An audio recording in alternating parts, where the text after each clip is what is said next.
Sindh assembly 12 media से ॻाल्हाईंदे क़ौमी असेंबली में मुखालिफ़ धुर जे अॻवान सैयद खुर्शीद शाह चयो त वज़ीर आज़म इल्ज़ामनि खां पोइ सादिक ऐं अमीन नाहे रहियो। हू संदसि जाइ ते हुजे हा त उहिदे तां इस्तीफ़ा ॾेई पोइ GIT आॾो पेश थिए हा। जेकॾहिं वज़ीर आज़म ॾोहारी तौरु पेश थियो आहे त सभु कुझु ख़तमु थी वञे थो। लिखियल तक़रीर जे पढ़ण मां लॻे थो त नवाज़ शरीफ़ वटि सचाई लाइ कुझु बि नाहे। हुन चयो त मियां साहब कठपुतलियुनि जे नाच खे सुठी नमूने सुञाणे थो।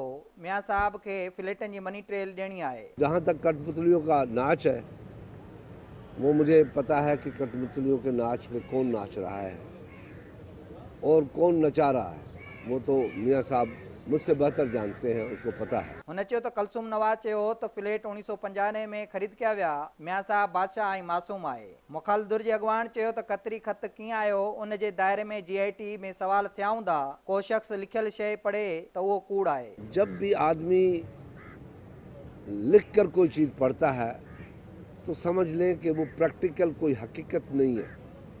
मेरा अपना एक्सपीरियंस है। जो सच्चाई होती है वो जहन के अंदर होती है। हुन चयो त जजनि खे धमकियूं ॾिनियूं वयूं पर को नोटिस वठण वारो न आहे। इदारा कमज़ोर थींदा त रियासत बि कमज़ोर थींदी। खुर्शीद शाह चयो त कतरी शहज़ादे खां पुछा गाछा लाइ कतरी वञी GIT पाण खे घटि करे रही आहे। हुन चयो त नवाज़ शरीफ़ वटि समूरियूं फैक्ट्रियूं आहिनि। थी सघे थो त अवामी फ़ैसिलनि खे लताड़ण जूं फैक्ट्रियूं बि उन वटि हुजनि। संदसि चवणो त चूंडियल वज़ीर आज़म ॿ भेरा बि अदालत विया।